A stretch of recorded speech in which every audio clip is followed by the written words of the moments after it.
So friends, we are going to study our second chapter, Systematics of Living Organism. In this video, I will explain you the whole chapter in Hindi. So I am going to read the first para. There is a great diversity of organisms around us. Since time immemorial, we humans have been exploiting this wealth for our own benefit. During this process, man tried to differentiate between and identify the organisms. This evolved into a branch of biology known as classification that has led eventually to systematics. The methods of classification date back to ancient times when Indian, Greek and Roman philosophers have contributed their mind to systematic science. So friends, जैसा कि मैंने पढ़ा, organisms में एक great diversity होती है और बहुत समय से हम ह्यूमन बींग्स इन ऑर्गेनिजम्स का अपने खुद के बेनिफिट के लिए यूज़ करते आ रहे हैं और इनका यूज़ करते करते हम ह्यूमन बींग्स ने इन ऑर्गेनिजम्स को आइडेंटिफाई और डिफ्रेंशिएट करने की कोशिश की है। इसी आइडेंटिफिकेशन और डिफ्रेंशिएशन के प्रोसेस को एक बायोलॉजिकल ब्रांच क्लासिफिकेशन से जाना जाता है। क्लासिफिकेशन का एक अदर मीनिंग वर्ड भी होता है जिसे सिस्टमैटिक्स कहा जाता है और एंशिएंट टाइम्स में इंडियन, ग्रीक और रोमन फिलोसोफर्स ने अपनी बहुत स्टडी कंट्रीब्यूट की है सिस्टमैटिक साइंस में। 2.1 systematics. Systematics is the study of kinds and diversity of organisms and their comparative and evolutionary relationship. G. Simpsons 1961। So friends, systematics एक ऐसा स्टडी है जिसमें हम ऑर्गेनिजम्स के काइंड्स एंड डाइवर्सिटी को स्टडी करते हैं। उसी के साथ साथ हम ऑर्गेनिज्म के कंपैरेटिव एंड इवोल्यूशनरी रिलेशनशिप को भी स्टडी करते हैं। Next is this taxonomy. Taxonomy means classification following certain rules और principle. Word taxonomy comes from two Greek words, taxis meaning arrangement and nomus meaning law or rule. The term taxonomy was first introduced by A.P. de Candolle, Swiss botanist 1778 to 1814. So friends, taxonomy एक ऐसा classification होता है जो certain rules और principles को follow करता है। ये जो वर्ड टैक्सोनॉमी है वो दो ग्रीक वर्ड से डिराइव हुआ है। ये जो दो ग्रीक वर्ड है वो है टैक्सिस और नॉमस। टैक्सिस का मतलब होता है अरेंजमेंट और नॉमस का मतलब होता है लॉ और रूल। ये जो टर्म टैक्सोनॉमी है वो फर्स्ट इंट्रोड्यूस करवाया था A.P. de Candolle। ये एक स्विस बोटानिस्ट थे और इनकी लाइफ स्पैन है 1778 to 1841। 2.2 classification. It is the arrangement of organisms और groups of organism in distinct categories in accordance with a particular and well established plan. This classification is based on similarities and dissimilarities among the organism. So friends, classification एक ऐसा arrangement होता है जिसमें organisms different groups और categories में divide होते हैं। ये एक वेल इस्टेब्लिश्ड प्लान में होता है और ये जो क्लासिफिकेशन है वो ऑर्गेनिजम्स के सिमिलरिटीज़ एंड डिससिमिलरिटीज़ पे बेस्ड होता है। क्लासिफिकेशन के अलग अलग टाइप हैं जैसे कि artificial classification, natural classification, phylogenetic. So we will start from artificial classification. It is the classification that is based on fully observable and non-evolutionary features such as habit, color, etc., often irrespective of their affinity relationship with other organisms. Example, linear systems of classification. So friends, artificial classification एक ऐसा classification होता है जिसमें हम fully observable and non-evolutionary features पे based होते हैं जैसे कि organisms के color पे, उनके habit पे and physical appearance पे।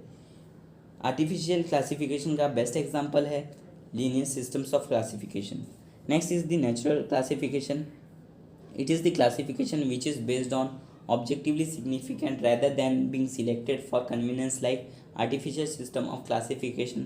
Example, Bentham and Hooker systems of classification. So friends, ये जो natural classification होता है वो artificial classification से बहुत ही different होता है। इनका best example है Bentham and Hooker systems of classification. Next is the phylogenetic. It is the classification based on common evolutionary descent. Example, Engler and Plant classification. In this system of classification, the terms like taxas and categories are often used. Each category is referred as a unit of classification. In fact, it represents a rank and is commonly termed as taxon. So ये जो classification है वो common evolutionary descent पे based होता है। इनका example है Engler and Plant classification। इस सिस्टम ऑफ क्लासिफिकेशन में टर्म्स यूज़ होते हैं जैसे कि टैक्सा एंड कैटेगरीज और ये कैटेगरी एक यूनिट ऑफ क्लासिफिकेशन कंसिडर करते हैं। इनफैक्ट ये एक रैंक रिप्रेजेंट करते हैं और जिसे कॉमनली कहा जाता है टैक्सन। सो आप देख सकते हैं इधर फाइलोजेनेटिक डिसेंट का एक डायग्राम दिया है। पहला जो है कॉमन एंसेस्टर्स है और उसमें से ही 3 पार्ट्स में डिवाइड हुए हैं अलग अलग ग्रुप्स, जैसे कि bacteria, archaea and eukarya. So friends, next is the 2.3 three domains of the life. It is believed that the life originated on the earth in its very simple form. Constant struggle of the early living beings gave rise to more and more perfect forms of life. This struggle this struggle and progress is evolution, which led to formation of diverse form. Carl Woese in 1990 proposed three domains of life to classify life forms. They are archaea, bacteria, and eukarya. Domain is an unit larger than kingdom in the system of classification. So friends, ऐसा माना जाता है जो world पे life originate हुआ था वो simple form में ओरिजिनेट हुआ था, और अर्लियर टाइम में लिविंग बींग्स ने सर्टेन एडेप्शंस एक्वायर्ड किए हैं, और इसी मॉडिफिकेशन को हम एक स्ट्रगल कहते हैं जिसे इवोल्यूशन भी कहते हैं. और 1990 में कार्ल वॉज ने three domains of life propose किया था लाइफ फॉर्म को क्लासीफाई करने के लिए. वो है आर्किया, बैक्टीरिया एंड यूकार्या. ये जो डोमेन है ये लार्जर यूनिट है किंगडम से in this system of classification. Bacteria and archaea both have prokaryotic cells whereas eukarya have eukaryotic cell. All three domains have very unique ribosomal RNA, rRNA. Archaea are known for their survival in very extreme conditions like high temperature, salinity, acidic condition, etc. Bacteria though are prokaryotes differ from archaea in structure of cell wall. So friends, ये जो bacteria are and archaea है ये दोनों के पास prokaryotic cells होते हैं, मतलब इनके सेल्स वेल डेवलप नहीं होते हैं. वहीं पर यूकार्या हैव यूकैरियोटिक सेल्स, मतलब इनके सेल वेल डेवलप होते हैं. ये तीनों डोमेन्स के पास एक very unique ribosomal RNA present होता है जिसे आरआरएनए कहते हैं. Archaea are known for their survival in very extreme conditions like high temperature, salinity, acidic condition etcetera. मतलब आर्किया किसी भी एक्सट्रीम कंडीशंस में सर्वाइव कर सकते हैं, जैसे कि हाई टेम्परेचर में, सैलिनिटी एरिया में और एसिडिक कंडीशंस में भी. बैक्टीरिया तो are prokaryotes differ from archaea in structure of cell wall. Bacteria और आर्किया के पास दोनों के पास ही प्रोकैरियोटिक सेल होते हैं, पर बैक्टीरिया है वो आर्किया से फुल्ली डिफरेंट है in the structure of cell wall. Next is the 2.4 chemotaxonomy. It is the method of the biological classification based on similarities and difference in the structure of certain compounds present among the organisms being classified. In short, it is the classification based on chemical constituents of organism. Example, archaea cell wall is without peptidoglycan and that of the prokarya is with peptidoglycan. Among eukarya, fungi have chitinous cell wall while plant have cellulosic cell wall. So friends, simple word में कहा जाए तो the classification which is based on chemical constituents are called as the chemotaxonomy. इस classification में हम organisms के chemical constituents को consider करते हैं वो सेम है या नहीं या फिर डिफरेंट है. इनका बेस्ट एग्जांपल है archaea cell wall is without peptidoglycan and that of the prokarya is with peptidoglycan. So ये जो पेप्टिडोग्लाइकन है इसे म्यूरिन भी कहा जाता है. ये अमीनो एसिड और शुगर का मिक्सचर होता है, और यहाँ बोला गया है कि आर्किया सेल वॉल में पेप्टिडोग्लाइकन नहीं होता है, वहीं प्रोकार्या में पेप्टिडोग्लाइकन होता है. और दूसरा एग्जांपल है यूकार्या में फंगी के पास चिटिनस सेल वॉल होता है, वहीं प्लांट के पास सेल्यूलोजिक सेल वॉल होता है. 2.5 numerical taxonomy. This system is based on quantification of the characters and develop an algorithms for classification. The basic aim of this taxonomy was to create a taxonomy using numeric algorithms like cluster analysis rather than using subjective evaluation of their properties. This system was first proposed by Sokal and Smith in 1963. So friends, numerical taxonomy एक simple word में explain किया जाए तो इसका मतलब the classification which is based on numerical ideas are called as the numerical taxonomy. Means हम इसमें algorithms और नंबर्स का यूज़ करके क्लासीफाइड करते हैं ऑर्गेनिजम्स को. ये सिस्टम फर्स्ट प्रपोज किया था सोकेल और स्मिथ ने 1963 में. Next is the 2.6 cladogram. It is a typical branching pattern as shown on the previous page. A diagram of three domain of the life is a cladogram. It represents a hypothetical relation denoting a comparison of organisms and their common ancestor. So cladogram का एक best example है three domains of the life, जो हमें previous page पे दिया था। ये देखिए, ये रहा, जो कि है common ancestors bacteria, archaea and eukarya. So friends, ये था हमारा क्लेडोग्राम। ये एक कॉमन एंसेस्टर से ही डिराइव हुए हैं, जो कि है bacteria, archaea and eukarya. But because of the certain adaptation they are different from each other. मतलब ये तीनों बैक्टीरिया, एर्किया एंड यूकार्या एक कॉमन एंसेस्टर से ही आए हैं, पर due to the certain adaptation they are different from each others. Next is 2.7 phylogeny. It is the evolutionary relationships of organism. It is an important tool in classification as it takes into account not merely morphological status but also relationship of one organism with the other groups of the life form. This system helps to understand and also focuses on the similarities of their metabolic functions. Those three domain concept as well as the Whittaker's five kingdom system are very good example of the phylogenetic relationship. So friends, phylogeneity मतलब क्या? ये जो it is phylogeny, it is an evolutionary relationship of organism. ये एक evolutionary relationship of organism रहता है।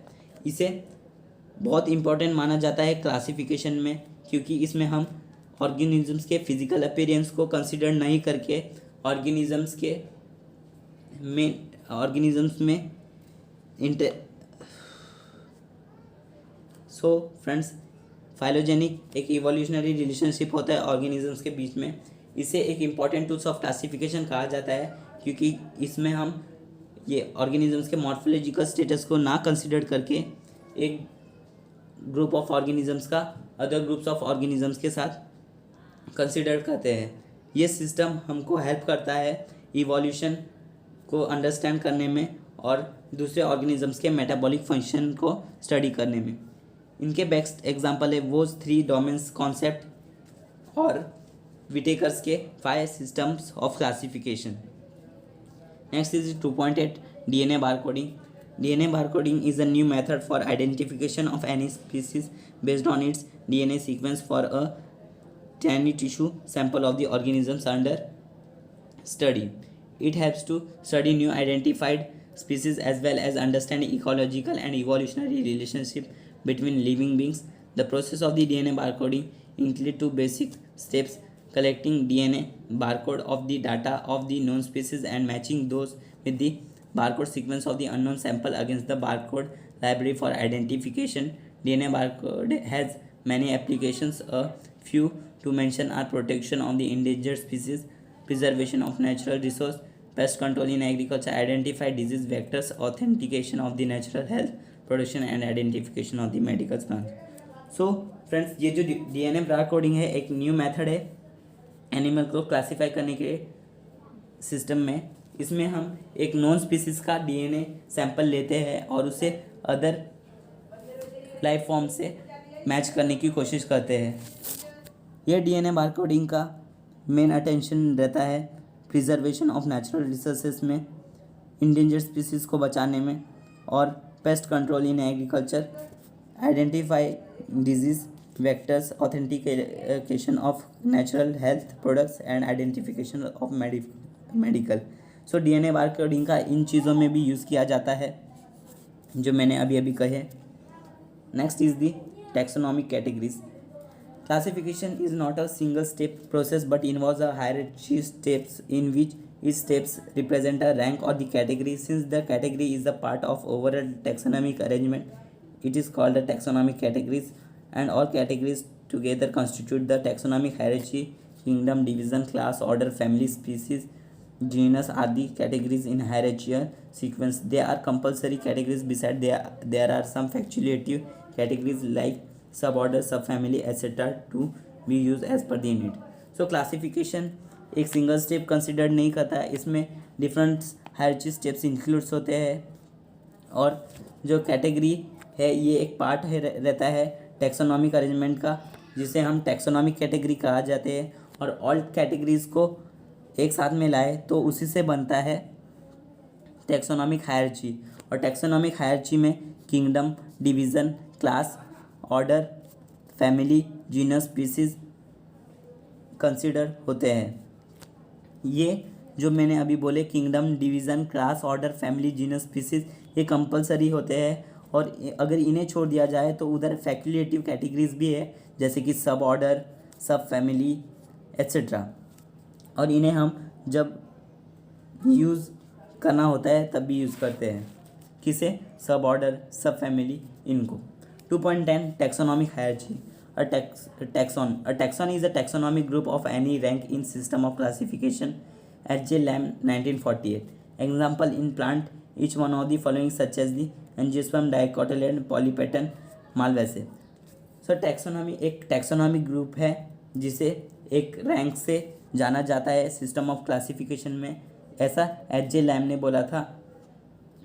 जैसे कि एग्जाम्पल है प्लांट किंगडम में each one of the following such as Angiosperm, dicotyledon, polypetalae, malvaceae represent a taxonomic group. मतलब ये जो मैंने अभी बोले एंजियोस्पर्म में डायकोटिलेडन, पॉलीपेटेले, मालवेसे, ये सब प्लांट्स के स्पीसीज, जीनस, ये सब इंक्लूडेड है और इसे ही टैक्सॉन कहा जाता है। नेक्स्ट पेज पे आएंगे दोस्तों, तो इधर हमें एक क्लासिफिकेशन दिया है। वो किसका क्लासिफिकेशन है? Classification of China rose and cobra. सो आप देख सकते हैं कि इधर हमें 3 पैटर्न दिए गए हैं, category, taxon and taxon. Category इधर दिए है, वो है किंगडम, डिवीज़न, क्लास, सब class, series, order, family, genus, species. ये जो क्लासिफिकेशन है वो है चाइना रोज और कोबरा के बीच में। सो हम 1 बाय 1 स्टडी करेंगे। सो जो किंगडम है चाइना रोज का वो है प्लांटे और वही कोबरा का है एनिमिलिया। डिवीज़न जो है चाइना रोज का वो है एंजियोस्पर्म में, वही कोबरा का है कोर्डोटा। क्लास जो है चाइना रोज का वो है डाइकोटिलेडन, वही कोबरा का रेप्टिलिया। सब क्लास जो है चाइना रोज का वो है पॉलीपेटेले, वही कोबरा का डिएप्सिडा। सीरीज जो है चाइना रोज का वो है थैलेमीफ्लोरे, वहीं कोबरा में कुछ नहीं है। ऑर्डर जो है चाइना रोज का वो है मालवेलेस, वहीं कोबरा का है स्कोमेटा। फैमिली जो है चाइना रोज का वो है मालवेसे, वहीं कोबरा का है इलिपैडिए। जीनस जो है चाइना रोज का वो है हिबिस्कस और जो कोबरा का है वो है नाजा। स्पीसीज जो है चाइना रोज का वो है रोजा साइनेसिस, वहीं कोबरा का नाजा। और दोस्तों मैं तुमको एक ज़रूरी बात बताना चाहूँगा कि जो बायोलॉजिकल नेम होता है किसी भी एनिमल और प्लांट का, वो जीनस और स्पीसीज से डिराइव होता है। जैसे कि चाइना रोज का अगर हम बायोलॉजिकल नाम बोलना जाए तो हमें जीनस और स्पीसीज को एक साथ लाएंगे तो वो हो जाता है हिबिस्कस रोजा साइनेसिस। मतलब चाइना रोज का बायोलॉजिकल नेम क्या हुआ दोस्तों? हिबिस्कस रोजा साइनेसिस। वहीं अगर कोबरा का बायोलॉजिकल नेम अगर आपसे पूछा जाए तो आप इजीली बोल सकते हो नाजा। सो जो चाइना रोज का बायोलॉजिकल नेम है वो है हिबिस्कस रोजा साइनेसिस एंड जो कोबरा का बायोलॉजिकल नेम है वो है नाजा। सो फ्रेंड्स, इस पार्ट में हम इतना ही स्टडी करेंगे और अगले पार्ट में हम यूनिट्स ऑफ क्लासिफिकेशन से स्टार्ट करेंगे। So in this video I will explain this much only and the next part will come soon. So till then keep learning. Okay, bye friends.